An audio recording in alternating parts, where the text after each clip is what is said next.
Mayor? Yes, good evening, everybody. First, I'd like to report on the train station. During the last month or so, we've been working very closely with New Jersey Transit, and you may have noticed that some of the repairs that have occurred there. My office has been in constant communication with NJ Transit, and hopefully they will continue to be responsive as they have been in the last month. With that being said, beginning on or about Tuesday, September 25th, and continuing through October until completion, the ramp on the eastbound platform at the Linden train station will be temporarily closed due to rehabilitation work. During this time, customers are requiring accessibility services to the eastbound platform may wish to go to the Rollway or Elizabeth stations for this service. We will hopefully within the next couple of days have more concrete information as to the exact dates that this will occur. We will definitely post the information. Also, as mentioned earlier this evening, Councilman Javik in the 2nd Ward mentioned that the city will now be designating locations for firewood. Some years back, the Asian longhorn beetle had struck this town pretty hard, and a requirement from the state and federal government was that we grind all our trees down and actually send it over to the Union County Utilities Authority.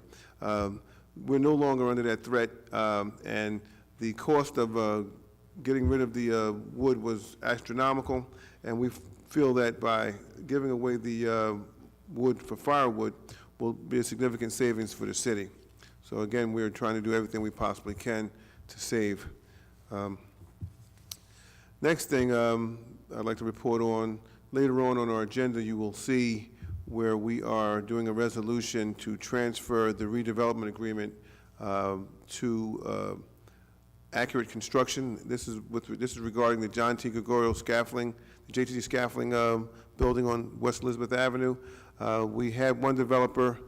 He kind of led us along for about 3 years, and the project never came to fruition.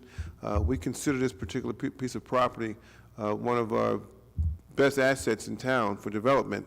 So we will be transferring that redevelopment agreement to another company, and we will be monitoring them very closely, and hopefully they will have a shovel in the ground within the next 6 months, or we'll be looking for council to definitely do their due diligence to make sure that this project moves along.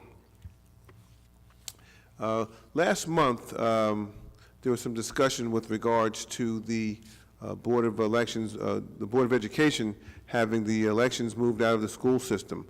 We had several discussions with the school superintendent and members of the board, and I thought that we had convinced them that this was not a good thing to do. But nevertheless, they did send a letter over to the Board of Elections and requesting that the elections be moved from the school system.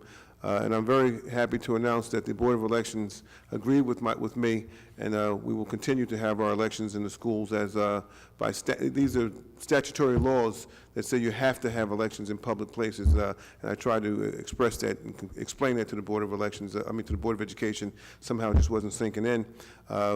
Their argument was security concerns, but I just want to let the Board of Education know that I have children in the school system as well, and I am very concerned with security in the school system, and I'll make sure that we do what is ever humanly possible to continue to provide a safe environment for our children, especially on Election Day. One of the recommendations that we gave to the Board of Education was that they use an in-service day during the primary, and this way you wouldn't have any children in the school at all. So that being said, maybe they'll do that. But in any event, the elections will continue to be held in our schools. And last, but certainly not least, I just want to tell everybody to keep Chet LeBrow's family in their prayers.